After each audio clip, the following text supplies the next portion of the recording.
지리산의 밤은 칠흑 같은 어둠에 잠겨 있었다. 수십 년 만에 찾아온 기록적인 폭풍우가 늙은 산의 살점을 핥히고 거대한 나무들을 뿌리째 뽑아낼 듯 뒤흔들었다. 하늘에서는 양동이로 퍼붓는 듯한 비가 쏟아졌고 바람은 금방이라도 세상을 끝장낼 것처럼 울부짖었다. 산자락에 위태롭게 자리 잡은 작은 마을은 외부 세계와 완전히 단절된 채 성난 자연의 포로가 되어 신음하고 있었다. 마을에서도 가장 외딴 곳, 금방이라도 쓰러질 듯한 낡은 흙집에서 김복순 할머니는 홀로 폭풍우와 사투를 벌이고 있었다.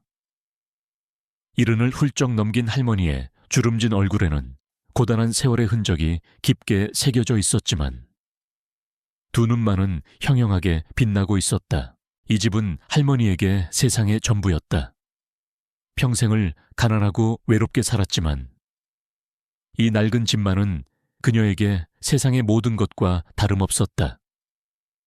남편을 먼저 떠나보내고 자식도 없이 수십 년을 이 집에서 홀로 살아온 그녀에게 이 낡은 흙집은 세상의 전부이자 마지막 안식처였다. 에고, 이놈의 비가 그칠 생각을 안 하는구나. 할머니는 작은 나무 기둥이 삐걱거릴 때마다 가슴이 철렁 내려앉았다. 흙벽은 빗물을 먹으며 축축하게 젖어 있었고 천장에서는 뚝뚝 빗물이 떨어져 바닥에 놓아둔 낡은 양동이를 채우고 있었다. 얇은 담요를 어깨에 두른 채 바람이 새어 들어오는 문틈을 낡은 헝겊으로 틀어막았다. 밖에서는 산이 울고 있었다. 그것은 단순한 빗소리가 아니었다. 저 깊은 땅속에서부터 들려오는 듯한 거대한 짐승의 신음 같은 소리. 이따금씩 우르르쾅 하는 소리와 함께 땅이 미세하게 흔들리는 것이 느껴졌다. 산사태였다. 마을 사람들 모두 잠자코 이 무시무시한 자연의 힘을 견디고 있었다. 할머니 역시 속절없이 무너져 내리는 자연의 위협 앞에서 그저 무릎을 꿇고 기도하는 것 외에 할 수 있는 일이 없었다. 바로 그때였다. 모든 것을 집어삼킬 듯한 폭풍우의 교향곡 사이로 아주 가냘프고 절박한 소리가 할머니의 귀를 파고들었다. 깽, 깽. 처음에는 바람 소리인가 했다. 하지만 소리는 멈추지 않고 마치 심장을 긁는 듯한 애처로운 음색으로 이어졌다.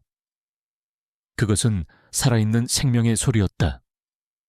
절망과 고통이 짙게 배어있는 세상의 끝에서 보내는 마지막 구조 신호 같았다. 할머니는 하던 일을 멈추고 귀를 기울였다. 소리는 집 뒤편, 가파른 산비탈 쪽에서 들려오고 있었다. 상식적으로는 미친 짓이었다. 이런 날씨에 밖으로 나가는 것은 스스로 죽음을 자초하는 행위나 다름없었다. 당장이라도 흙더미가 집을 덮쳐도 이상하지 않을 판국이었다. 머리는 안 된다고 소리쳤지만 그녀의 발은 이미 현관으로 향하고 있었다. 평생을 가난하고 외롭게 살았지만 그녀는 단 한 번도 살아있는 생명을 외면해 본 적이 없었다. 그것이 사람이든 짐승이든 상관없었다. 에미야, 내가 단단히 미쳤지. 스스로를 타박하면서도 할머니는 벽에 걸린 낡은 비옷을 챙겨 입고 손때 묻은 작은 손전등을 집어들었다. 문을 열자 것엔 비바람이 기다렸다는 듯 그녀의 뺨을 후려쳤다. 한 걸음 내딛기가 무섭게 발이 질척한 진흙탕에 빠졌다. 손전등이 비추는 한 줄기 빛은 무섭게 쏟아지는 빗줄기에 막혀 한 치 앞도 분간하기 어려웠다. 어디냐? 대체 어디서 나는 소리냐? 할머니는 비바람에 맞서 한 걸음 한 걸음 힘겹게 발을 옮겼다. 귓가를 맴도는 가냘픈 소리를 이정표 삼아 그녀는 본능적으로 집 뒤편의 작은 언덕으로 향했다. 그곳은 평소 그녀가 나무를 캐던 곳이었지만 지금은 칠흑 같은 어둠 속에서 어떤 위험이 도사리고 있을지 알 수 없었다. 몇 걸음이나 옮겼을까? 우르르 하는 소리와 함께 바로 옆에 있던 작은 바위가 굴러 떨어졌다. 할머니는 놀라 주저앉았지만 다시 몸을 일으켜 세웠다. 이제는 낑낑거리는 소리 외에 다른 소리가 들리기 시작했다. 무언가를 필사적으로 긁어내는 소리. 흙과 돌이 부딪히는 거칠고 다급한 소리였다. 손전등 빛이 마침내 소리의 근원지를 비췄다. 그곳에는 믿을 수 없는 광경이 펼쳐져 있었다. 새하얀 진돗개 한 마리가 흙더미에 반쯤 파묻힌 채 미친 듯이 앞발로 땅을 파헤치고 있었다. 최근에 일어난 작은 산사태로 무너져 내린 흙이었다. 온몸은 흙탕물로 뒤범벅이 되어 원래의 색을 알아볼 수 없었고 발톱은 다 닳아 피가 배어나오고 있었다. 하지만 걔는 고통도 잊은 채 오직 땅속을 향해 필사적인 몸부림을 치고 있었다. 그 처절한 몸짓에서 할머니는 모든 것을 직감했다. 저 흙더미 아래 어미개의 새끼들이 묻혀 있는 것이다. 오, 세상에. 할머니의 입에서 탄식이 터져 나왔다. 어미개는 낯선 인기척에 잠시 동작을 멈추고 고개를 돌렸다. 경계심과 절박함이 뒤섞인 눈빛으로 할머니를 바라보았다. 그 눈에는 인간에 대한 두려움보다 새끼를 잃은 어미의 비통함이 더 깊게 서려 있었다. 할머니는 천천히 다가갔다. 괜찮다. 괜찮아. 내가 도와주마. 할머니의 목소리는 비바람 소리에 묻혔지만 어미개는 그녀의 눈빛에서 저기가 없음을 읽은 듯했다. 다시 낑낑거리며 땅을 파기 시작했다. 마치 어서 도와달라고 재촉하는 것 같았다. 김복순 할머니는 더 이상 망설이지 않았다. 그녀는 손전등을 옆에 내려놓고 차가운 흙더미에 무릎을 꿇었다. 그리고는 주름지고 투박한 두 손으로 직접 흙을 파내기 시작했다. 비에 젖은 흙은 무겁고 차가웠다. 날카로운 돌멩이들이 손가락을 할퀴어 상처를 냈지만 그녀는 아랑곳하지 않았다. 한 늙은 인간과 한 마리의 어미개. 그들은 잠시 세상의 모든 위험을 잊은 채 오직 하나의 목표를 위해 힘을 합쳤다.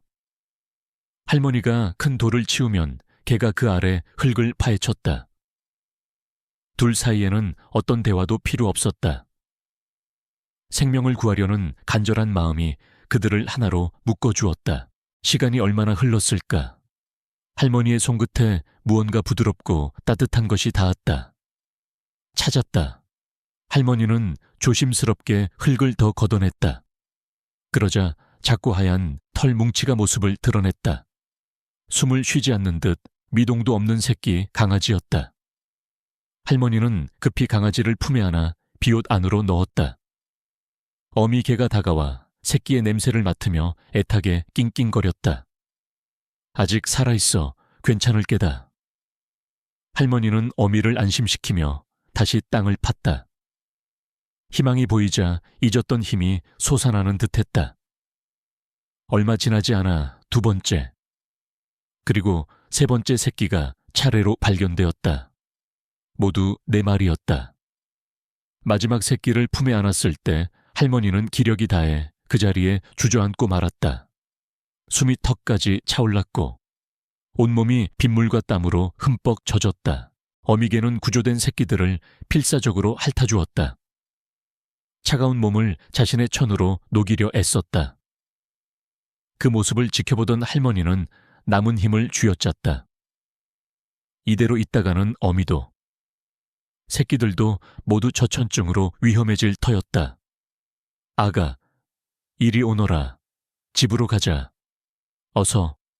할머니는 품에 안은 새끼들을 다시 한번 추스르고 어미개를 향해 손짓했다.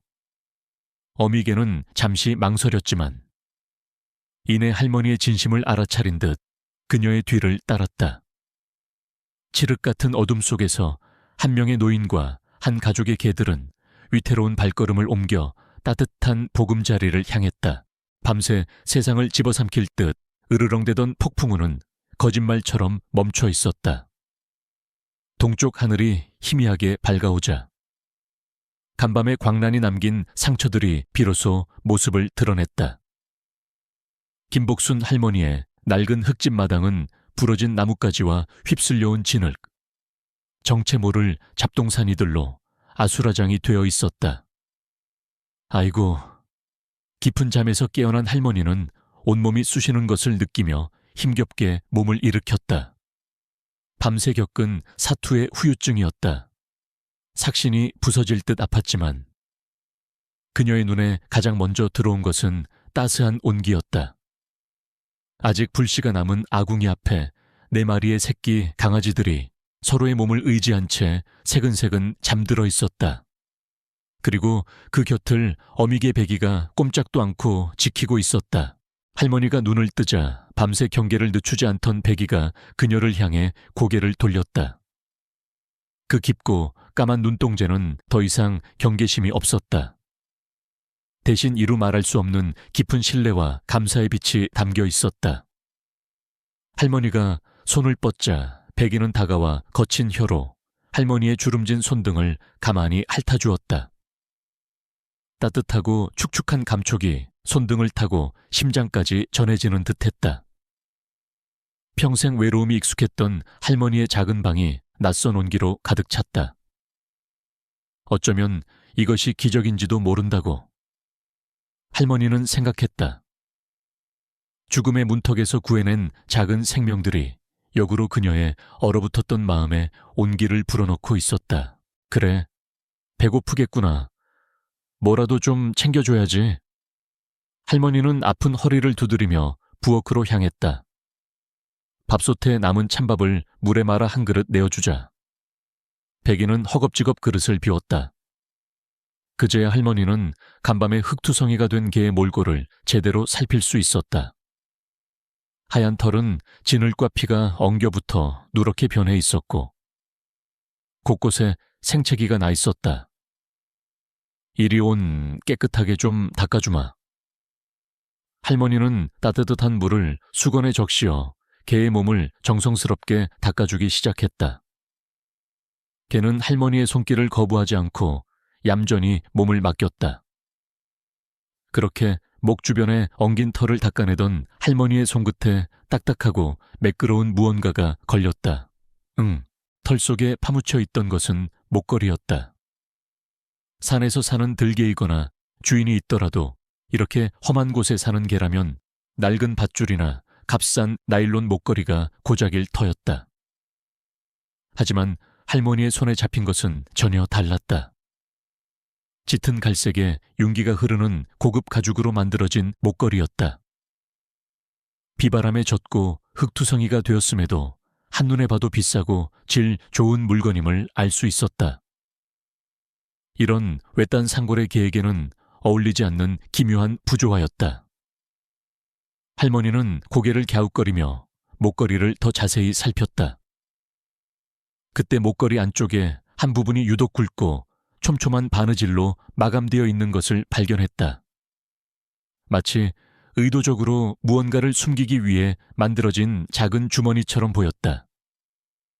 수십 년의 세월이 새겨준 직감이 할머니의 뇌리를 스쳤다. 이건 그냥 목걸이가 아니다. 할머니는 서랍에서 작은 가위와 실뜻개를 가져왔다. 백이는 할머니의 행동을 불안한 눈으로 지켜봤지만 짖거나 저항하지는 않았다. 마치 이 순간을 예감하고 있었다는 듯이 할머니는 조심스러운 손길로 촘촘한 실밥을 하나씩 끊어내기 시작했다. 정교한 바느질을 뜯어내자 가죽 안쪽에 덧대어진 방수 처리된 작은 비닐 조각이 모습을 드러냈다. 그리고 그 안에 새끼 손톱보다도 작은 검은색 플라스틱 조각이 들어있었다. 마이크로 SD 카드. 물론 김복순 할머니는 그것이 무엇인지 알지 못했다. 그녀의 세상에서 그것은 그저 이상하고 작은 플라스틱 조각일 뿐이었다. 하지만 그녀는 알 수 있었다. 이 작은 물건이 바로 이 비싼 가죽 목걸이와 비밀 주머니의 존재 이유라는 것을. 정체를 알 수 없는 이 작은 조각은 그 무게를 가늠할 수 없는 거대한 비밀을 품고 있는 듯했다. 할머니는 저도 모르게 마른 침을 삼켰다. 어젯밤의 구조는 단순한 선행이 아니었다. 나는 운명의 소용돌이 한가운데로 걸어 들어온 것이었다. 같은 시각 대한민국 서울의 심장부. 모든 것이 한눈에 내려다 보이는 초고층 빌딩의 최상층. 태상그룹의 박진호 회장은 통유리창 너머로 펼쳐진 서울의 정형을 등진 채 싸늘한 분노에 휩싸여 있었다. 그의 앞에는 오른팔인 최준호 이사가 뻣뻣하게 굳은 차에 서 있었다. 그래서 그 기레기 놈은 아직도 실종 상태란 말인가. 박 회장의 목소리는 낮고 차가웠지만 그 안에는 용암 같은 분노가 들끓고 있었다. 어젯밤 지리산 국립공원 인근의 자사 리조트 개발 부지에서 산사태가 발생했다는 보고가 올라왔다. 그리고 공교롭게도 그 시각에 현장 주변을 캐고 다니던 시사주간지의 이현우 기자가 실종되었다. 박 회장에게 이현우라는 이름은 지긋지긋한 두통과도 같았다. 그는 끈질기게 태상그룹의 비자금 조성과 정관계 로비, 그리고 결정적으로 지리산 리조트 개발 과정에서 벌어진 불법 폐기물 매립과 부실 공사 의혹을 파헤치고 있었다. 이현우가 기사를 터뜨린다면 박 회장이 평생 쌓아 올린 모든 것이 한순간에 무너져 내릴 수도 있었다. 예. 회장님, 경찰과 소방당국이 수색 중이지만 폭우로 현장이 아수라장이 되어 난항을 겪고 있다고 합니다. 최 이사가 조심스럽게 대답했다. 박 회장은 코웃음을 쳤다. 사람 목숨 따위는 관심 없어. 그놈이 가지고 있던 건 어떻게 됐나 결정적인 증거 말이야. 최 이사의 얼굴이 더욱 굳어졌다. 그게 현장에서 기자의 소지품은 일부 발견되었지만 가장 중요한 데이터는 보이지 않는다고 합니다. 데이터, 예. 이현우 기자는 항상 핵심 원본 자료를 마이크로 SD 카드에 담아 자기가 키우던 진돗개의 목걸이에 숨겨 다녔다고 합니다. 그런데 그게 또한 현장에서 사라졌습니다. 진돗개라는 말에 박 회장의 눈이 번뜩였다. 그는 천천히 몸을 돌려 최 이사를 마주했다.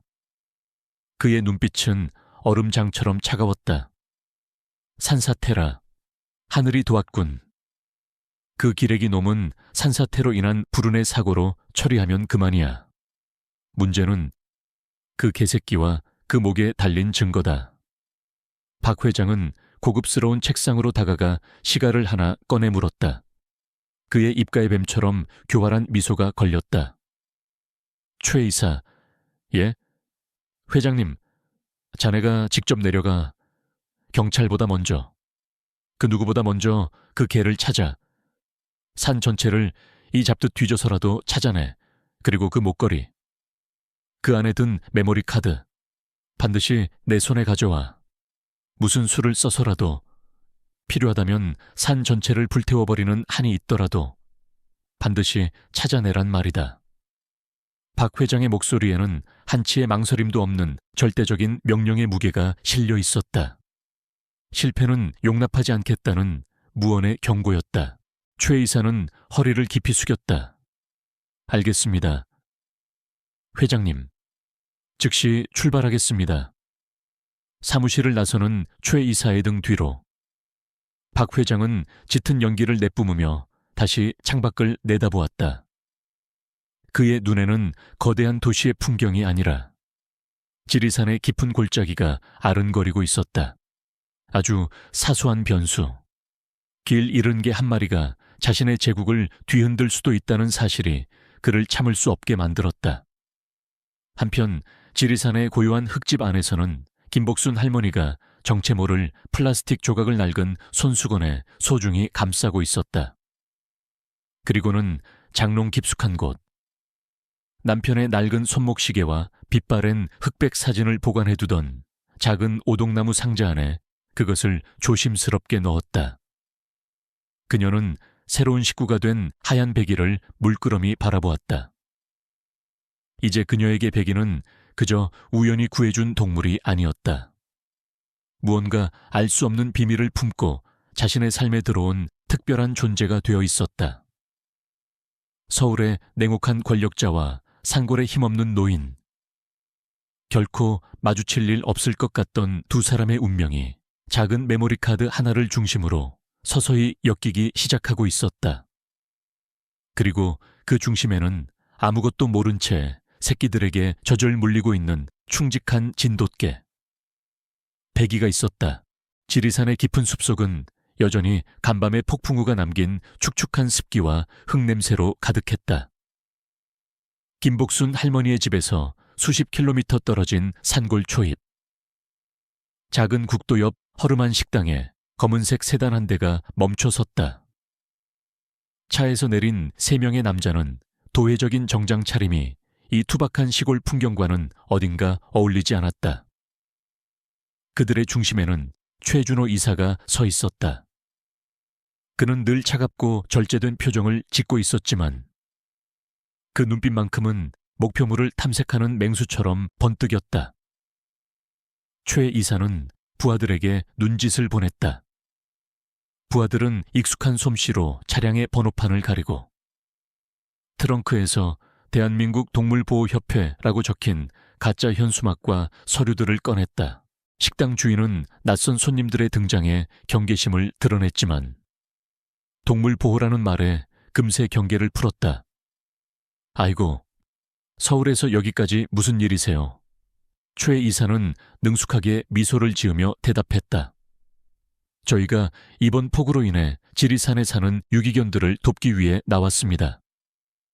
혹시 마을 근처에 떠돌이 개들을 본 적 있으신가요? 식당 주인은 잠시 생각에 잠기더니 할머니의 이야기를 꺼냈다. 아, 떠돌이 개요 글쎄. 떠돌이 개는 아니고 저기 윗마을 김복순 할머니가 이번 산사태 때 개 한 마리랑 새끼들을 구해줬다고 하더만요. 새하얀 진돗개였대요. 이름은 백이. 생김새는 하얀 진돗개. 예상했던 것보다 훨씬 쉽게 단서를 찾았다. 최 이사의 눈빛이 미세하게 흔들렸다. 그들은 곧바로 할머니의 집 주소를 물어 출발했다. 차 안에서 최 이사는 침묵을 지켰다. 그의 머릿속에는 오직 박진호 회장의 명령, 그리고 이현우 기자에 대한 정보만이 맴돌았다. 검사 시절의 이현우는 그에게 동경의 대상이자 동시에 현실의 냉혹함을 일깨워준 존재였다. 자신과 이현우, 한때는 정의를 꿈꾸던 두 사람이 이제는 쫓는 자와 쫓기는 자의 위치에 놓이게 된 것이다. 그러나 과거의 회한은 잠시뿐. 그의 직업적인 냉철함이 곧 감정을 지워버렸다. 오직 회장님의 명령만이 그의 머릿속을 채웠다.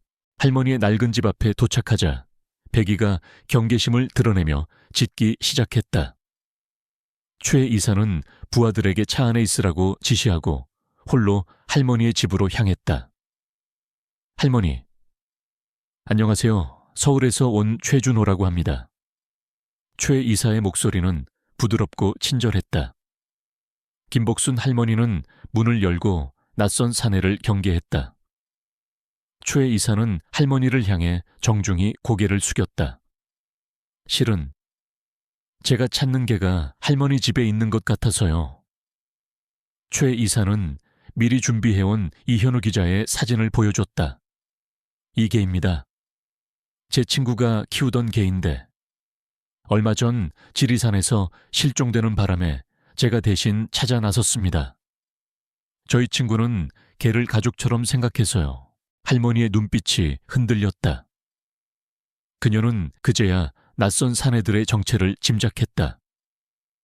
백이의 목걸이 속에 숨겨진 비밀, 그리고 이들이 그것을 찾고 있다는 사실을. 할머니는 애써 감정을 숨기며 무덤덤하게 말했다. 아이고, 이게 무슨 말씀이신지. 저는 그저 산사태에 갇힌 개를 불쌍해서 구해 주었을 뿐인데 이 개가 그쪽 친구분 개라는 증거라도 있으신지요? 최 이사의 눈썹이 살짝 찌푸려졌다. 그의 친절함 뒤에 숨겨진 냉철함이 드러나는 순간이었다. 증거는 없지만 저는 개가 사람을 알아보는 것을 믿습니다. 이 개가 제 친구를 알아본다면 그 개는 제 친구의 개가 맞는 것이겠지요. 그는 마치 할머니를 떠보는 듯한 말투로 말했다. 할머니는 더 이상 대꾸하지 않았다. 대신 그녀는 백이를 향해 손짓했다. 백이야.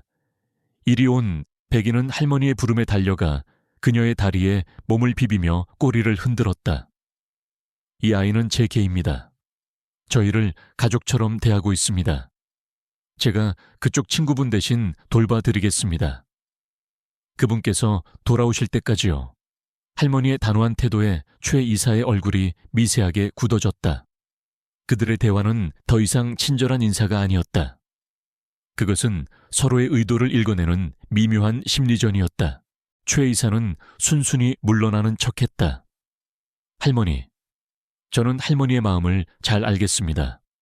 저희도 강아지들을 정말 아끼니까요. 혹시 이 강아지들을 돌보시는데 어려움이 있으시면 언제든지 연락 주십시오. 저희가 살해하겠습니다. 저희는 단지 친구의 유품을 돌려받고 싶을 뿐입니다. 이 사진에 보이는 이 동그란 목걸이를 말입니다. 최 이사는 결정적인 단어를 흘리며 할머니의 반응을 살폈다. 할머니는 아무것도 모른다는 듯 순진한 표정을 지었다. 목걸이요, 목걸이라니요. 그게 무슨 말씀이신지 모르겠네요. 최 이사는 더 이상 지체할 수 없다고 판단했다. 그는 곧바로 준비해온 두툼한 흰 봉투를 할머니에게 건넸다. 할머니, 이건 작은 성의입니다. 이 개를 저희에게 넘겨주시면 더 큰 사례를 해드리겠습니다. 이 돈이면 이 낡은 집을 새로 지을 수도 있을 겁니다. 할머니의 손은 가늘게 떨렸지만 그녀는 봉투를 받지 않았다. 돈은 필요 없으니 어서 가시죠. 할머니는 단호하게 말했다. 최 이사는 이 늙은 할머니가 단순히 돈에 욕심이 없는 것이 아님을 직감했다. 그녀는 무언가 알고 있었다. 그리고 그녀의 손에 그들이 찾고 있는 메모리 카드가 있을 확률이 높았다.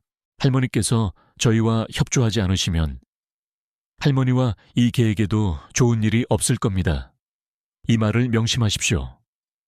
최 이사는 위협적인 목소리로 말했다. 그러나 할머니는 전혀 기죽지 않았다. 내가 평생을 지리산에서 살면서 겪은 일들이 얼마나 많은데 이 정도 협박에 놀랄 줄 알았소. 할머니의 눈빛은 그 어떤 권력자의 위협에도 굴하지 않는 강인하고 굳건한 삶의 의지로 가득 차 있었다. 최 이사는 잠시 할 말을 잃었다. 그는 할머니의 강직한 태도에 묘한 경외감마저 느꼈다. 그때 저 멀리서 오토바이 한 대가 굉음을 내며 할머니의 집으로 다가왔다. 강준호 순경이었다. 그는 이 마을의 유일한 경찰관이었다. 강순경은 최 이사와 부하들의 차림새를 보고 단번에 이들이 평범한 사람들이 아님을 눈치챘다. 무슨 일 때문에 그러십니까? 강순경은 차에서 내려 경계심 가득한 눈빛으로 최 이사를 바라봤다. 경찰관이신가? 우리는 동물보호협회에서 나온 사람들입니다. 할머니의 개를 돌보려 왔을 뿐인데 오해가 있었나 봅니다. 이제 가봐야겠습니다. 최 이사는 순순히 물러나는 척하며 서둘러 부하들을 이끌고 자리를 떴다. 그들이 떠난 후에도 강순경은 찜찜한 기분을 지울 수 없었다. 할머니의 얼굴에는 불안한 기색이 역력했다. 할머니, 저 사람들이 누굽니까? 수상해 보이는데요. 할머니는 한숨을 쉬며 그간의 사정을 강순경에게 털어놓았다. 이현우 기자가 어젯밤 실종되었다는 기사, 그의 개가 할머니의 집으로 왔다는 것, 그리고 목걸이 속에서 발견된 검은색 플라스틱 조각까지. 할머니는 자신의 직감을 따라 이 작은 물건이 위험한 것일지도 모른다고 생각했다. 혹시라도 무슨 일이 생길까봐 불안해서 말이야. 강순경. 혹시 이게 뭔지 알겠나? 할머니는 장롱 깊숙한 곳에서 꺼내온 낡은 손수건에 감싼 마이크로 SD 카드를 강순경에게 건넸다.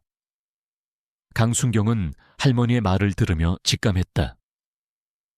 이 작은 플라스틱 조각이 단순한 우연의 산물이 아님을, 그리고 이현우 기자의 실종과 관련된 거대한 비밀을 품고 있음을 그는 할머니의 손에서 SD 카드를 받아들며 결심했다. 할머니, 걱정하지 마십시오. 제가 이 일을 제대로 파헤쳐 보겠습니다. 저 사람들이 다시 온다면 저를 먼저 상대해야 할 겁니다. 그들의 손을 통해 지리산의 운명을 뒤흔들 거대한 복수가 시작될 것이었다.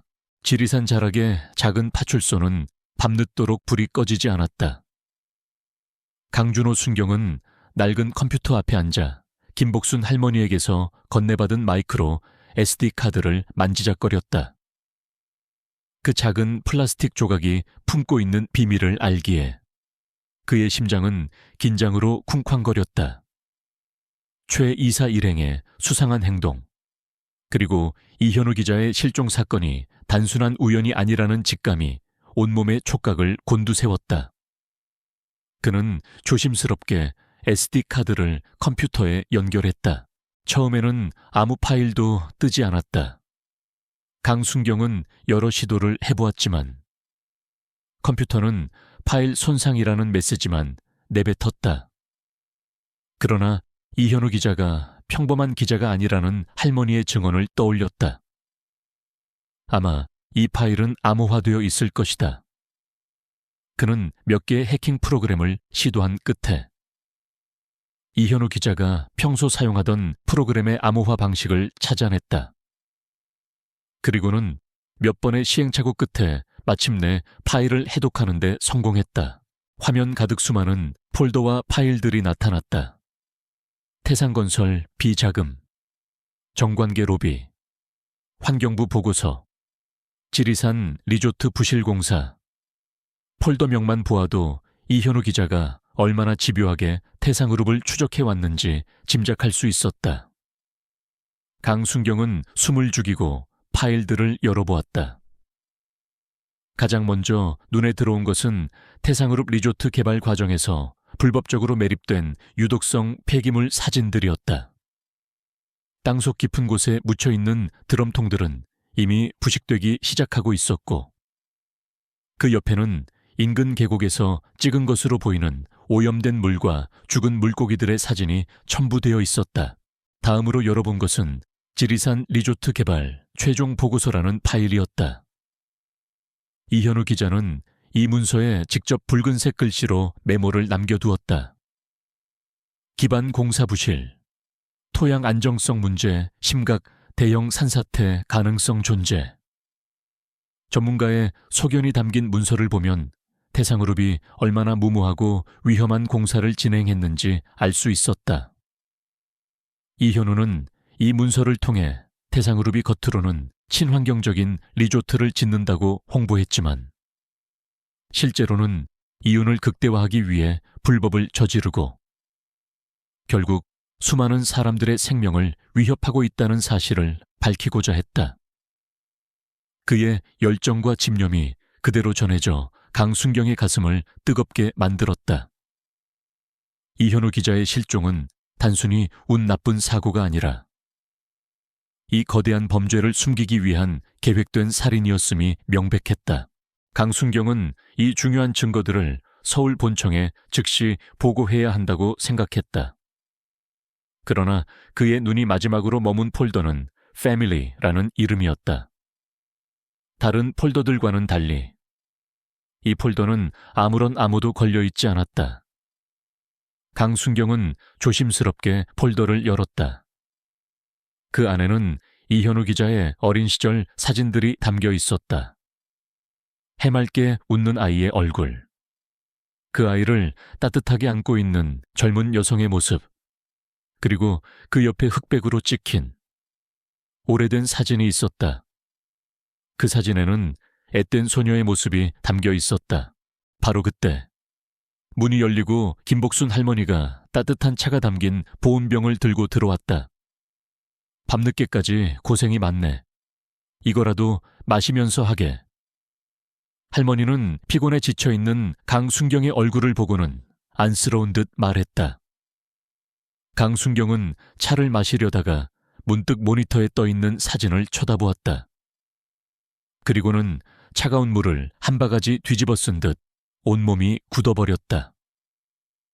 사진 속 앳된 소녀의 얼굴은 놀랍게도 할머니의 젊은 시절 모습과 똑 닮아 있었다. 할머니, 이 사진의 소녀, 할머니의 젊은 시절 모습입니까? 강순경의 목소리가 미세하게 떨렸다. 할머니는 그 질문에 고개를 갸웃거리다가 이현우 기자의 사진들을 보고는 깜짝 놀라며 모니터 앞으로 다가갔다. 아니, 이건 할머니의 손가락이 사진을 짚으며 떨리기 시작했다. 이 아이는 내 딸 미연이 아니냐, 이현우가 내 손주였다니. 할머니의 목소리는 너무나 충격적이라 믿을 수 없다는 듯 허공을 맴돌았다. 사진 속 젊은 여성은 바로 할머니의 유일한 혈육. 수십 년 전 남편과 다투고 집을 떠나 소식조차 끊겼던 딸 이미연이었다. 그리고 그 옆에 해맑게 웃고 있는 아이는 그녀의 손주였던 것이다. 할머니는 찢어지는 듯한 고통과 깊은 회한에 휩싸였다. 내 딸이 이렇게 예쁜 아들을 낳았었구나. 내가 그 아이가 내 손주인 줄도 모르고. 할머니의 눈에서 하염없이 눈물이 흘러내렸다. 손녀딸이 죽기 전에 그녀를 찾아왔을지도 모른다는 생각에 할머니의 마음은 갈기갈기 찢어지는 듯했다. 강순경은 할머니의 어깨를 조심스럽게 감싸 안았다. 할머니, 진정하세요. 그러나 할머니의 고통은 진정될 기미가 보이지 않았다. 그녀는 평생의 그리움과 후회, 그리고 사랑하는 가족을 잃은 슬픔이 한꺼번에 폭발하는 것을 느꼈다. 이현우 기자의 흔적, 그가 남긴 증거들은 단순한 정의를 위한 싸움이 아니었다. 그것은 할머니에게 보내는 마지막 유언이자 그녀의 딸과 손자가 남긴 마지막 선물이자 복수의 시작이었다. 한참을 울던 할머니는 눈물을 닦고 고개를 들었다. 그녀의 눈빛은 더 이상 슬픔에 잠겨 있지 않았다. 그 속에는 끓어오르는 용암처럼 강렬한 분노와 단단한 의지가 불타고 있었다. 강순경. 할머니의 목소리는 낮고 차분했지만 뼈를 깎는 듯한 결연함이 담겨 있었다. 내 손주가 그놈들 때문에 죽었어. 내 딸이, 내 손주가 그놈들의 손에 살해당했어. 그놈들이 내 가족을 빼앗아 갔어. 할머니는 주먹을 불끈 쥐었다. 그 손에는 핏줄이 붉어져 있었다. 내가 내 손주를 위해 이놈의 복수를 해줄 거야.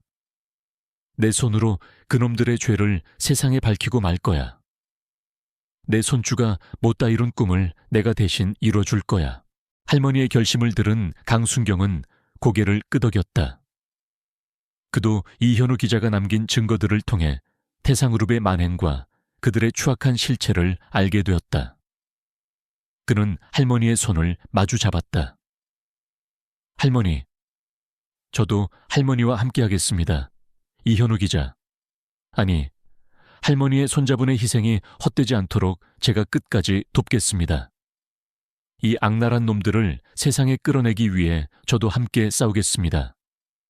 낡고 조용한 파출소 안에서 한 늙은 할머니와 젊은 순경의 눈빛이 마주쳤다.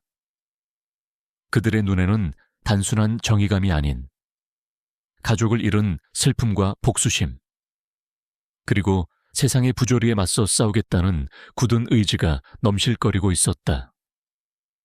이현우 기자가 남긴 SD카드와 함께 복수극의 서막이 서서히 오르고 있었다.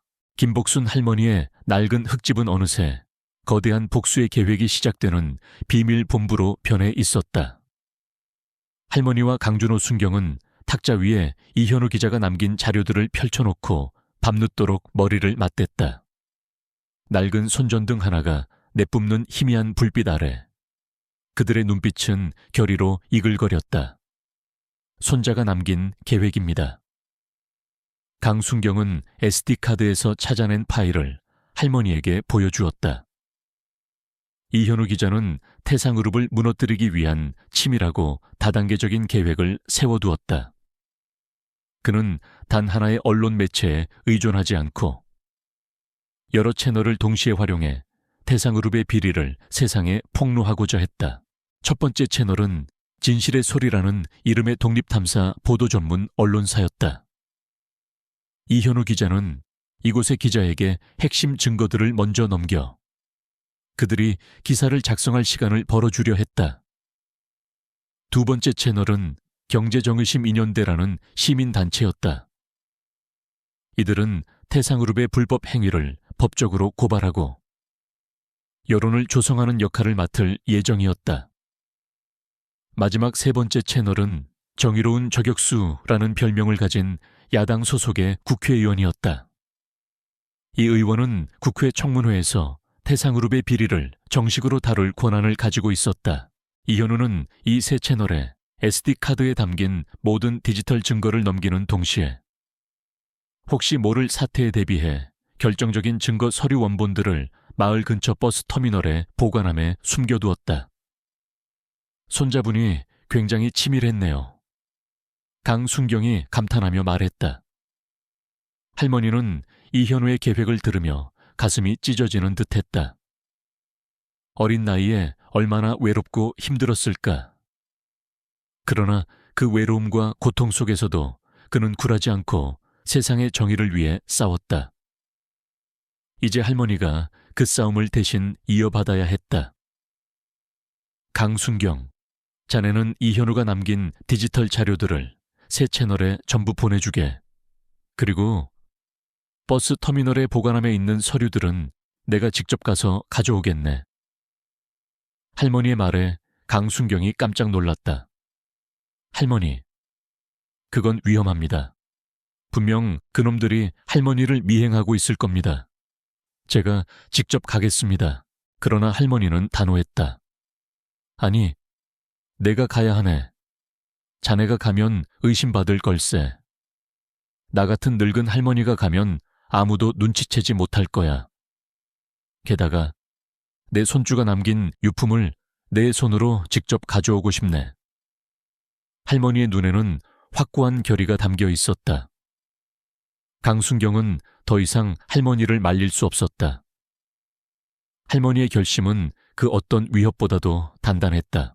그들의 예상대로 최준호 이사는 할머니를 예의주시하고 있었다. 할머니의 단호한 거절 이후 그는 부하들을 시켜 매일같이 할머니의 집 주변을 감시했다. 처음에는 눈에 띄지 않게 숨어서 할머니의 동태를 살폈지만 아무런 움직임이 없자 그들의 행동은 점점 노골적으로 변했다. 어느 날 밤에는 닭장 문이 열려 닭들이 도망갔고 며칠 뒤에는 마당에 장독대가 쓰러져 장이 온통 쏟아져 내렸다. 할머니를 위협하기 위한 교묘하고도 비열한 경고였다. 이런 위협을 받으면서도 할머니는 묵묵히 버텼다. 그녀의 마음속에는 이제 더 이상 두려움이 없었다. 손주를 잃은 슬픔과 분노가 그녀를 강인하게 만들었다. 이 정도 가지고 날 겁주려고 어림없지. 할머니는 엎질러진 장을 닦아내면서 오히려 쓴웃음을 지었다. 한편 태상그룹의 최준호 이사는 점점 더 압박을 받고 있었다. 박진호 회장은 매일같이 전화를 걸어 그 늙은 할망구 하나 제대로 처리 못하냐 며 노발대발했다. 최 이사는 이현우 기자를 제거했을 때와 달리 이번에는 뭔가 찜찜한 기분을 떨칠 수 없었다. 이현우 기자를 처리했을 때도 그는 죄책감을 느꼈다. 과거의 자신이라면 절대 하지 않았을 일. 그러나 회장의 명령을 거역할 수 없었고 결국 그는 정의를 배신했다. 이게 다 돈 때문이겠지. 최 이사는 텅 빈 사무실에 앉아 중얼거렸다. 한때 그는 이현우 기자처럼 정의를 향해 불타던 젊은 검사였다. 그러나 현실의 벽은 너무 높았다. 힘없는 정의는 무기력했고 결국 그는 거대한 자본 앞에 무릎을 꿇었다. 박 회장의 그림자 아래서 그는 모든 것을 가졌지만 가장 중요한 자신을 잃어버렸다. 그의 눈앞에 이현우 기자의 맑은 눈빛이 아른거렸다. 선배님, 저희가 정의를 지키지 않으면 누가 지키겠습니까? 과거 이현우의 당찬 목소리가 귓게 울리는 듯했다. 그리고 다시 그의 눈앞에는 낡은 흙집 앞에서 자신을 단호하게 거절하던 할머니의 모습이 겹쳐졌다. 할머니의 눈빛은 이현우의 눈빛과 너무나도 닮아 있었다. 그것은 결코 타협하지 않는 정의를 향한 불굴의 의지였다. 최 이사는 자신이 한때 존경했던 정의로운 모습들을 이제는 자신이 파괴해야 한다는 사실에 깊은 절망감을 느꼈다. 하지만 그의 손은 이미 부하들에게 명령을 내리는 전화를 들고 있었다. 이제 끝내버려야겠군. 밤이 되자 강순경은 이현우 기자가 남긴 파일을 암호화하여 서울의 새 채널에 전송했다. 전송이 완료되자 강순경은 희미한 안도감을 느꼈다. 이제 모든 것이 시작될 터였다. 그리고 할머니는 버스 터미널로 갈 준비를 마쳤다. 그녀는 낡은 가방을 들고 백이의 머리를 쓰다듬었다. 백이야, 할머니 금방 갔다 올게. 넌 이 집 잘 지키고 있어야 한다. 백이는 주인의 불안한 마음을 아는 듯 낑낑거리며 그녀의 다리에 얼굴을 비볐다. 할머니는 백이의 머리를 쓰다듬으며 집을 나섰다. 칠흑 같은 어둠이 지리산을 감싸고 있었다. 할머니의 발걸음은 가볍지 않았다. 그녀는 이제 단순한 노인이 아니었다. 손주의 복수를 위해, 그리고 정의를 위해 싸우는 전사였다. 그녀는 알지 못했다. 이미 그녀의 일거수일투족이 감시당하고 있다는 것을. 최 이사가 보낸 그림자들은 이미 어둠 속에 숨어 그녀가 움직이기를 기다리고 있었다. 작은 시골 마을에서 한 노인과 거대 권력의 치열한 싸움이 막을 올리고 있었다. 새벽 안개가 걷히지 않은 지리산의 아침은 차갑고 고요했다.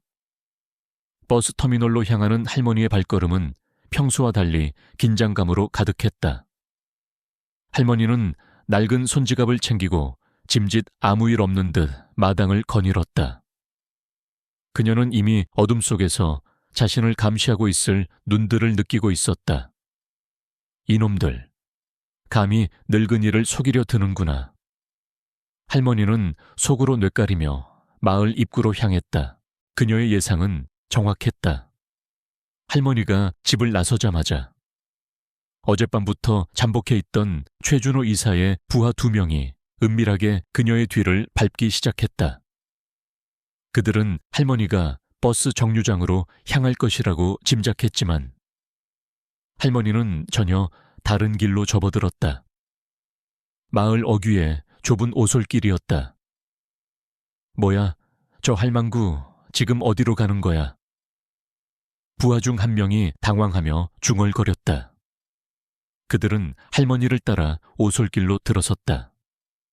지리산의 오솔길은 좁고 미끄러웠다.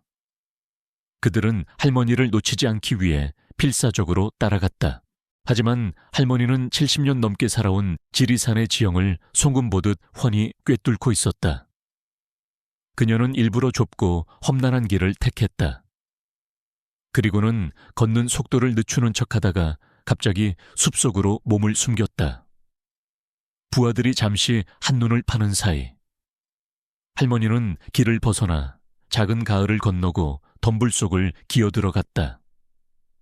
젠장, 저 할망구 미쳤나봐. 대체 어디로 간 거야? 부하들은 할머니가 눈앞에서 사라지자 당황했다. 그들은 흙탕물로 범벅이 된 채 숲속을 헤매고 다녔다. 그 사이 할머니는 이미 버스 터미널에 도착해 있었다. 할머니의 낡은 옷은 흙과 나무잎으로 지저분해져 있었지만 그녀의 눈빛은 승리감으로 빛나고 있었다. 젊은 것들이 늙은이를 얕잡아 봐서는 안 되지. 할머니는 보관한 번호 32번을 찾아 열쇠를 넣었다. 그리고 그 안에서 이현우 기자가 남긴 낡은 서류 봉투를 꺼냈다. 봉투 안에는 손으로 직접 쓴 수첩과 여러 장의 인쇄된 서류들이 들어있었다. 그것은 태상그룹의 모든 비리를 담고 있는 원본 자료들이었다. 할머니는 서류들을 품에 꼭 안고 버스에 올라탔다. 그녀가 집으로 돌아오는 길, 최 이사의 부하들은 터미널에서 망연자실한 채 서 있었다. 그들은 모든 것을 놓쳤다는 사실을 깨닫고 분노의 치를 떨었다. 그들은 곧바로 최 이사에게 이 사실을 보고했다. 죄송합니다. 이사님, 할머니를 놓쳤습니다. 이미 서류를 가져간 것 같습니다. 최 이사는 전화를 끊고 분노에 찬 목소리로 박진호 회장에게 보고했다. 회장님, 증거 서류 원본이 할머니의 손에 들어간 것 같습니다. 박진호 회장은 최 이사의 말에 분노로 몸을 떨었다. 최 이사 자네, 지금 장난치는 건가? 그까짓 늙은 할망구 하나 처리 못해서 내 사업을 망칠 작정인가? 자네에게 마지막 기회를 주겠네. 오늘 밤 안에 모든 것을 끝내게. 그 할망구와 개, 그리고 그놈들이 가지고 있는 모든 증거를 완전히 없애버려. 이 일에 대한 목격자는 단 한 명도 남겨두지 마. 무슨 수를 써서라도. 내 손에 더러운 피를 묻히는 한이 있더라도 박 회장의 목소리에는 살기마저 느껴졌다. 최 이사는 온몸에 전율을 느꼈다. 박 회장의 명령은 더 이상 명령이 아니었다. 그것은 살인교사였다. 최 이사는 전화를 끊고 잠시 멍하니 앉아 있었다. 한때 정의를 부르짖던 자신이 이제는 살인교사를 명령하는 범죄자의 하수인이 되어 있었다. 이 모든 것이 한순간에 무너질 수 있다는 사실에 그는 깊은 절망감을 느꼈다. 그러나 박 회장의 협박은 거부할 수 없는 족쇄였다. 그는 결국 가장 잔혹하고 무자비한 부하 2명에게 전화를 걸어 마지막 명령을 내렸다. 오늘 밤 12시, 지리산으로 가라. 김복순이라는 할머니가 사는 집이다. 모든 것을 불태워버려. 그 안에 있는 사람, 개, 그리고 모든 흔적도 없이 없애버려라. 한편 할머니는 버스에서 내리자마자 강순경에게 전화해 서류를 무사히 손에 넣었다고 알렸다. 강순경은 안도하며 할머니에게 곧장 집으로 돌아가 문을 잠그고 밖으로 나오지 말라고 신신당부했다. 그러나 할머니는 이미 위협이 시작되었다는 것을 직감했다. 그녀는 집으로 돌아가자마자 문을 걸어 잠그고 혹시 모를 사태에 대비했다. 마당에 있는 낡은 농기구들과 돌멩이들을 끌어모아 현관문 안쪽에 단단히 받쳐두었다. 백이는 할머니의 불안한 기운을 감지했는지 낑낑거리며 마당을 맴돌았다. 평소 같았으면 짖지 않았을 백이가 낯선 그림자를 향해 으르렁거렸다. 멀리서 들려오는 자동차 소리, 그리고 정적인 숲속의 모든 소리가 사라진 듯 고요해졌다. 폭풍우가 몰아치던 밤보다 더 무서운 긴장감이 할머니의 집을 감쌌다. 할머니는 낡은 부엌칼을 든 채 창밖을 내다보았다. 그녀의 눈에 비친 것은 희미한 가로등 불빛 아래 자신을 향해 다가오고 있는 검은 그림자 2개였다. 그것은 단순한 협박이 아니었다. 그것은 죽음이었다. 할머니는 남편이 가르쳐줬던 사냥 기술을 떠올렸다. 어둠 속에서 한 명의 늙은 노인이 2명의 잔혹한 킬러와 싸울 준비를 마쳤다. 그녀는 알지 못했다. 최준호 이사 또한 그들과 함께 지리산을 향하고 있다는 것을. 지리산의 밤은 칠흑 같은 어둠으로 짙게 물들어 있었다. 강준호 순경이 지원 병력을 요청하고 지리산으로 향하고 있었지만 좁고 험난한 산길 때문에 도착이 지연되고 있었다. 낡은 흙집은 고립된 섬처럼 보였고 그 안에는 모든 것을 잃을 위기에 처한 한 노파와 그녀를 지키려는 충직한 개 한 마리가 있었다. 김복순 할머니는 문을 걸어 잠그고 부엌칼을 든 채 창문 틈으로 밖을 내다보았다. 백이는 집 안을 맴돌며 으르렁거렸다. 평소 온순하던 백이의 모습이 아니었다. 녀석은 할머니의 불안감을 온전히 이해하고 있는 듯했다. 할머니는 남편이 살아생전 가르쳐 주었던 사냥 기술들을 떠올렸다. 남편은 사냥꾼이었지만 동시에 자연을 존중하는 사람이었다. 그는 할머니에게 어떤 위기 상황에서도 살아남는 법을 가르쳐 주었다. 할머니는 그 가르침을 되살려 집 주변에 간단하지만 치명적인 함정들을 설치했다. 낡은 냄비와 양동이를 엮어 만든 소리 함정. 그리고 집으로 들어오는 길목에 숨겨둔 덫. 그것들은 단순한 도구였지만 할머니의 지혜와 결합되어 강력한 무기가 되었다. 밤 12시. 정적이 흐르던 산속에 차량 한 대가 멈춰서는 소리가 들렸다. 할머니의 심장이 쿵 하고 내려앉았다. 차에서 내린 2명의 건장한 남자들은 손전등으로 주변을 비추며 할머니의 집으로 다가왔다. 그들의 눈빛은 살기로 가득 차 있었다. 그들은 집 주변에 미리 설치해둔 함정을 전혀 눈치채지 못했다. 젠장. 총우석에 벌써 함정까지 만들어놨나. 선두에 서 있던 남자가 발을 헛디뎌 냄비 함정에 걸려 넘어졌다. 굉음이 울리며 냄비들이 요란하게 부딪혔다. 그 소리에 할머니의 집에서 불이 켜졌다. 할머니, 문 열어, 빨리 문 열라고 남자들이 문을 향해 으르렁거렸다. 그러나 할머니는 미동도 하지 않았다. 이런다고 내가 겁먹을 줄 알고 어림도 없지. 할머니는 그들의 목소리에서 더 이상의 협박이 아닌 명백한 사리를 느꼈다. 남자들은 곧바로 문을 부수기 시작했다. 쿵, 쿵. 문이 부서지는 소리가 산속에 울려 퍼졌다. 할머니는 베개를 품에 꼭 안고 뒷걸음질 쳤다.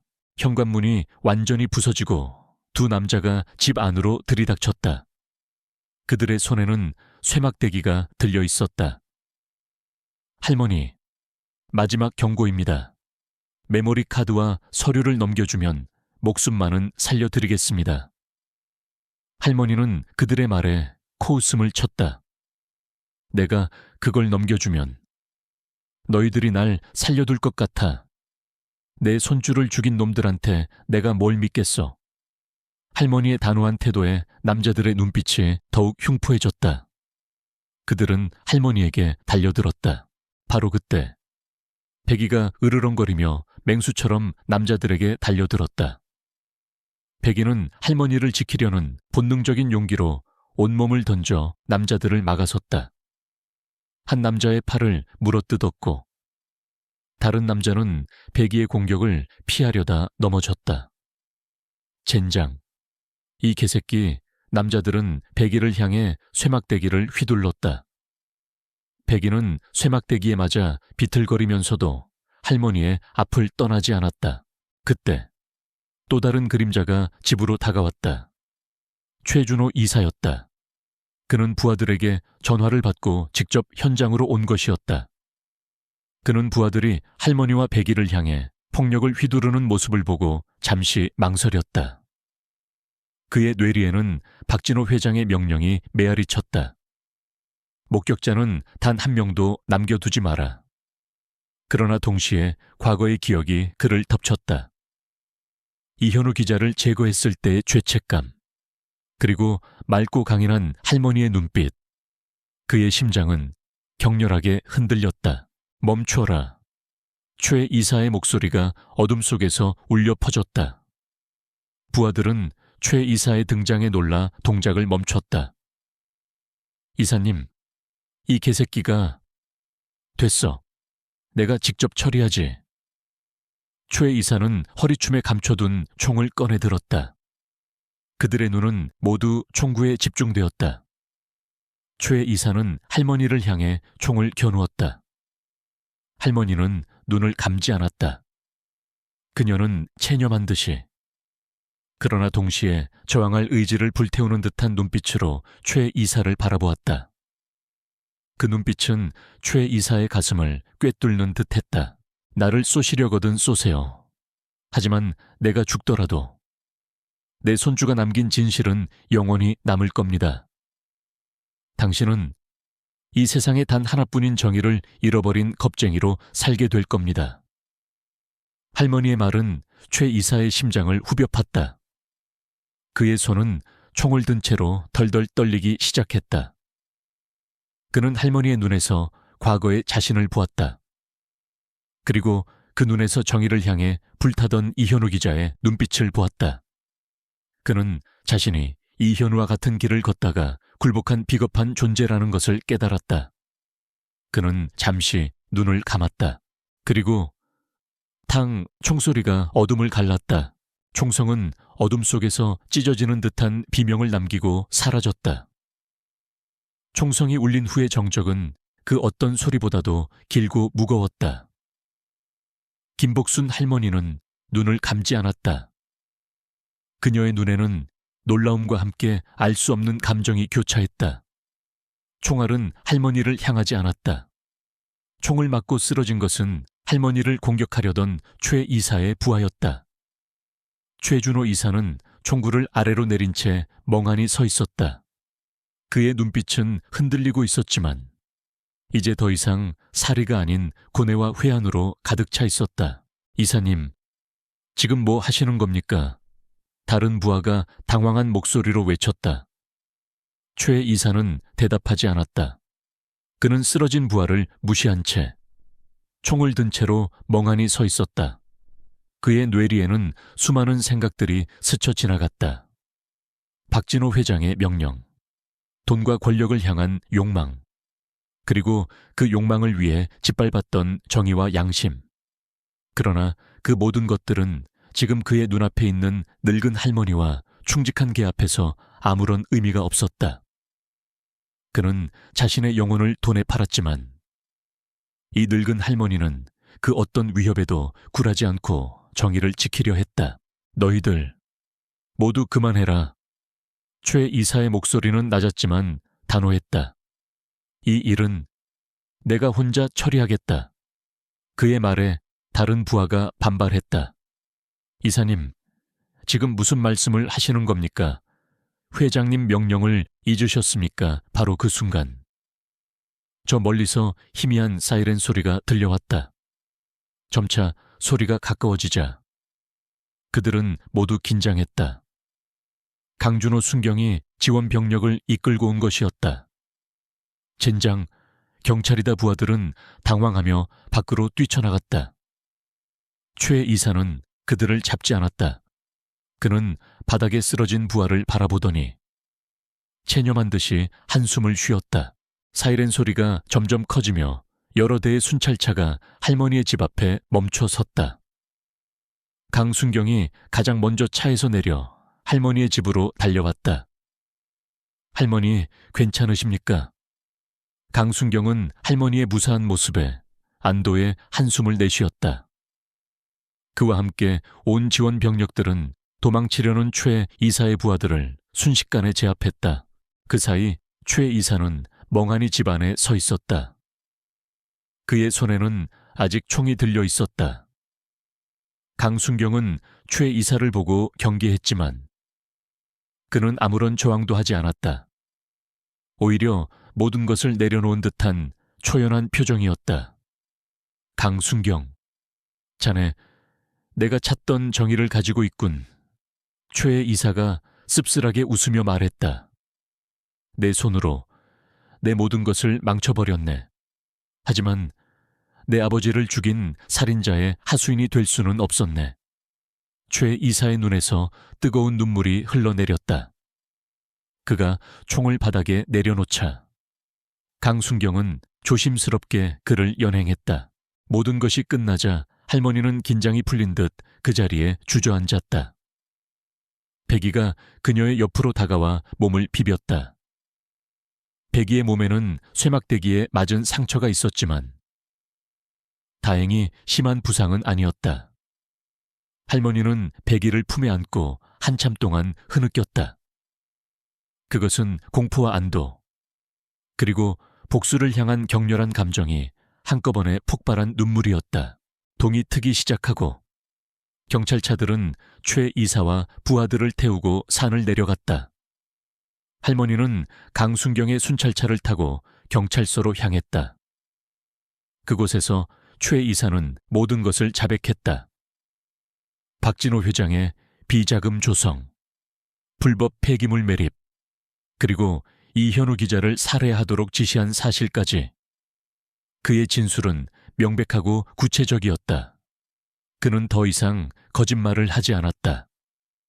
정의를 배신하고 살았던 지난날을 후회하는 듯 그의 자백은 거침없었다. 경찰서에서 할머니는 최 이사를 만났다. 그의 눈은 핏발이 서 있었지만 이전의 냉혹함은 사라지고 없었다. 할머니, 용서해 주십시오. 최 이사는 고개를 숙였다. 할머니는 말없이 그를 바라보았다.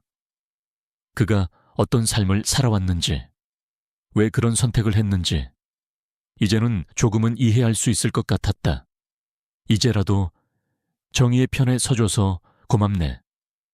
할머니의 말에 최 이사는 고개를 들고 할머니를 바라보았다. 그의 눈에 다시 한번 눈물이 고였다. 새벽 공기가 차가운 경찰서 안에서 할머니와 최 이사, 그리고 강순경은 서로를 바라보았다. 이현우 기자가 남긴 SD카드와 서류, 그리고 최 이사의 양심적인 고백은 태상그룹이라는 거대한 제국을 무너뜨리는 결정적인 증거가 되었다. 할머니의 낡은 손에 들린 족보가 담긴 서류 봉투와 최 이사의 양심이 만난 순간 그토록 원하던 공의가 드디어 모습을 드러냈다. 지리산에 새로운 아침이 밝아오고 있었다. 그 아침은 단순한 하루의 시작이 아니었다. 그것은 정의가 승리하고 진실이 세상에 드러나는 새로운 역사의 시작이었다. 최준호 이사의 결정적인 증언과 김복순 할머니가 건넨 증거들로 인해 태상그룹의 거대한 비리는 한순간에 수면 위로 떠올랐다. 대한민국 전역의 언론들은 태상그룹의 만행을 대서특필했다. 한낱 시골 할머니와 젊은 순경이 거대 재벌 그룹을 무너뜨렸다는 이야기는 국민들에게 충격과 함께 짜릿한 쾌감을 안겨주었다. 진실의 소리와 경제정의시민연대는 그간 조사해온 자료들을 보태 태상그룹의 실체를 낱낱이 파헤쳤고 국회에서는 야당 의원이 주도한 긴급 청문회가 열렸다. 매일 아침 신문 한 면은 박진호 회장의 구속영장 발부 소식, 임직원들의 줄줄이 검찰 소환, 그리고 태상그룹 주가의 폭락 소식으로 채워졌다. 불법 폐기물 매립으로 인한 환경오염, 공사비 횡령, 그리고 가장 충격적인 이현우 기자 살해 교사 의혹은 온 국민의 공분을 샀다. 평생을 쌓아 올린 박진호의 제국은 모래성처럼 무너져 내렸다. 허무하구만. 박진호 회장은 차가운 철창 안에서 허탈한 웃음을 지었다. 그의 눈에는 더 이상 권력자의 오만함이 아닌 모든 것을 잃은 패배자의 공허함만이 가득했다. 사람들은 할머니를 지리산의 의인이라 불렀고 백이를 정의의 개라 칭송했다. 할머니의 낡은 집 앞에는 수많은 기자와 시민들이 찾아와 그녀의 용기에 감사를 표했다. 강준호 순경은 이 사건을 해결한 공로로 특별 승진하여 서울 본청으로 발령받았다. 그는 할머니에게 감사하다며 작별 인사를 고했다. 할머니, 그동안 감사했습니다. 서울에 가더라도 자주 연락드리겠습니다. 강순경의 따뜻한 말에 할머니는 미소 지었다. 그래, 고생 많았다. 어디에 있든 건강하게 지내렴. 모든 것이 평온해진 듯했다. 태상그룹의 비리는 세상에 밝혀졌고 정의는 승리했다. 할머니는 언론의 찬사와 사람들의 관심 속에서 잠시나마 행복을 느꼈다. 그러나 밤이 되면 그녀는 다시 혼자가 되었다. 화려한 칭송과 관심이 사라진 후 그녀의 마음속에는 여전히 깊은 공허함이 남아있었다. 복수라는 목표가 사라지자 그녀의 삶은 다시 예전의 고요하고 외로운 상태로 돌아왔다. 이현우 기자가 남긴 사진과 서류를 품에 안을 때마다 그녀는 공허함과 함께 뼛속까지 사무치는 그리움을 느꼈다. 내 손주가 이제는 돌아올 수 없겠구나. 이현우는 그녀의 삶에 들어와 짧은 폭풍우를 몰아치게 한 후 다시 바람처럼 사라졌다. 그가 남긴 것은 정의의 시련과 함께 치유하기 힘든 깊은 상처였다. 아가야, 내가 널 지켜주지 못해 미안하구나. 할머니는 밤마다 손주의 사진을 끌어안고 조용히 눈물을 흘렸다. 백이는 그런 할머니의 곁을 묵묵히 지켰다. 녀석도 주인을 잃은 슬픔을 아는 듯 할머니의 무릎에 머리를 기대고 조용히 할머니를 위로했다. 계절은 바뀌어 어느덧 가을이 깊어졌다. 지리산의 단풍은 붉게 타오르며 산 전체를 아름답게 물들였다. 할머니의 마당에는 낙엽이 수북이 쌓여 있었다. 그때였다. 저 멀리 마을 입구에서 택시 한 대가 올라오는 것이 보였다. 이 외딴 산골 마을까지 오는 택시는 흔치 않았다. 할머니는 무슨 일인가 싶어 마당으로 나갔다. 택시는 할머니의 집 앞에 멈춰 섰다. 운전석에서 내린 기사가 트렁크를 열었고 그 안에서 한 중년 여성이 내렸다. 여자는 검은색 롱코트를 입고 있었고 얼굴에는 피곤한 기색이 역력했다. 그녀는 택시 기색에 돈을 건네주면서도 내내 불안한 눈빛으로 할머니의 집을 쳐다보았다. 여기가 김복순 할머니의 집 맞나요? 여자가 조심스럽게 물었다. 할머니는 고개를 끄덕였다. 여자는 할머니를 향해 천천히 걸어왔다. 가까이 다가오자 할머니는 여자의 얼굴을 더 자세히 볼 수 있었다. 여자의 눈빛, 코, 입술, 그리고 전체적인 분위기에서 낯익은 기시감이 느껴졌다. 여자는 떨리는 목소리로 다시 물었다. 어머니, 맞으세요? 그 말에 할머니의 심장이 멎는 듯했다. 그녀의 눈이 휘둥그레졌다. 할머니는 여자의 얼굴에서 수십 년 전 집을 나간 딸 이미연의 모습을 보았다. 미연아. 할머니의 목소리는 너무나 떨려서 제대로 된 소리를 낼 수 없었다. 여자. 이미연의 눈에서도 눈물이 왈칵 쏟아졌다. 그녀는 달려가 할머니를 와락 끌어안았다. 어머니, 저 미연이에요. 제가 왔어요. 수십 년의 세월이 켜켜이 쌓여 만든 그리움과 후회가 한꺼번에 폭발했다. 할머니는 미연을 품에 안고 하염없이 울었다. 복수라는 목표를 이룬 후 찾아온 공허함, 그리고 손주를 잃은 슬픔, 그 모든 것들이 딸의 따뜻한 품에 안기자 눈 녹듯이 사라지는 듯했다. 공허했던 그녀의 마음은 다시 따뜻한 온기로 채워지기 시작했다. 어둠이 내려앉은 지리산의 고요한 저녁. 김복순 할머니의 낡은 집 앞에는 수십 년간의 그리움이 담긴 뜨거운 눈물이 흐르고 있었다. 품에 안긴 딸 이미연의 마른 몸은 할머니에게 지난 세월의 고단함을 짐작하게 했다. 어머니, 저를 왜 이렇게 안아주시는 거예요? 미연은 흐느끼며 물었다. 내가 너를 얼마나 보고 싶어 했는데. 우리 딸, 정말 보고 싶었어. 할머니는 미연의 머리를 쓰다듬으며 눈물을 멈추지 않았다.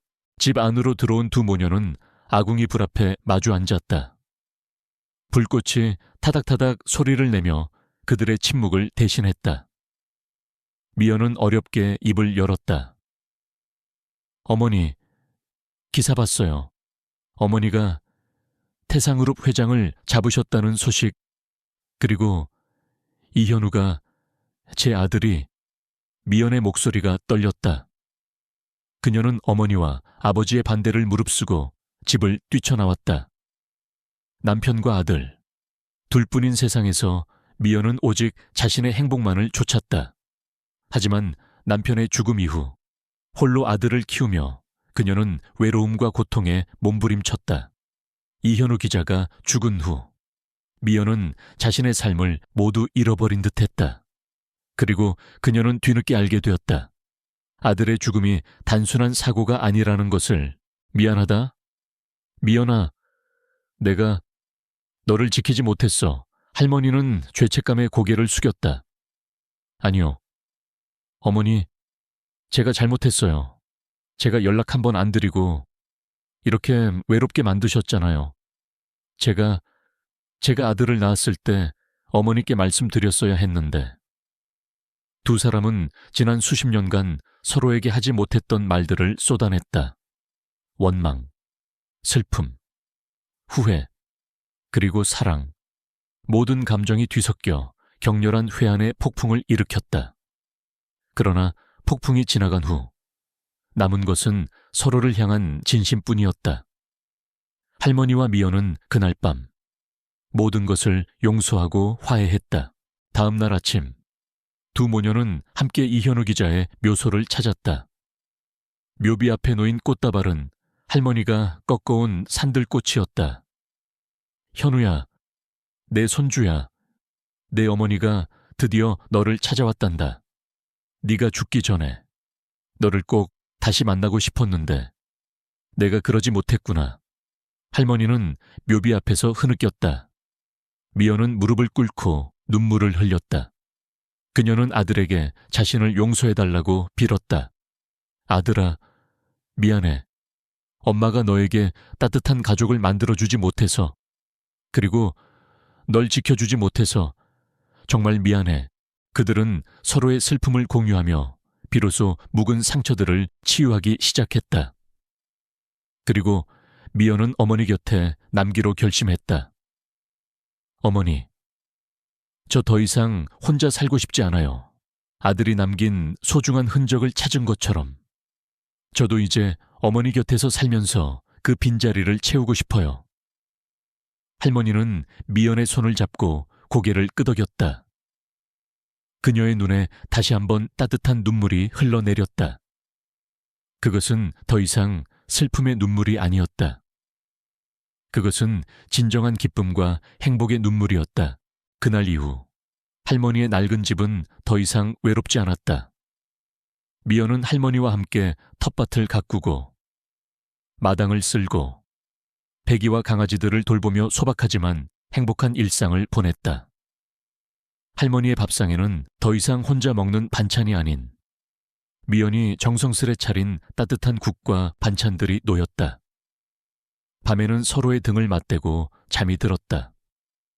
할머니는 잠들기 전 미연의 따뜻한 온기를 느끼며 평생의 외로움을 보상받는 듯한 기분을 느꼈다. 어느 추운 겨울 오후 눈이 소복이 쌓인 마당에서 할머니는 미연 그리고 백이와 함께 앉아 있었다. 백이는 할머니의 무릎에 머리를 기대고 있었고 그 옆에는 미연이 따뜻한 차를 마시며 미소 짓고 있었다. 할머니는 고요한 눈 내리는 풍경을 바라보며 깊은 생각에 잠겼다. 그녀는 지난 여름 끔찍한 폭풍우가 몰아치던 밤을 떠올렸다. 그날 밤 그녀는 죽음의 문턱에서 기적처럼 백이와 그 새끼들을 구해냈다.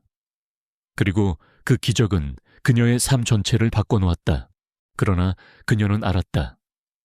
진정한 기적은 태상그룹의 비리를 폭로하고 세상의 영웅이 되는 것이 아니었다. 진정한 기적은 그녀의 아들이 남긴 소중한 흔적을 통해 수십 년간 잃어버렸던 가족을 다시 만나는 것이었다. 서로의 상처를 치유하고 용서하고 다시 사랑하는 것, 그것이 바로 삶에서 가장 소중하고 진정한 기적이었다. 할머니는 이제 더 이상 외롭지 않았다. 그녀의 곁에는 사랑하는 딸이 있었고 충직한 백이가 있었다. 그녀는 차가운 바람 속에서도 따뜻한 온기를 느꼈다.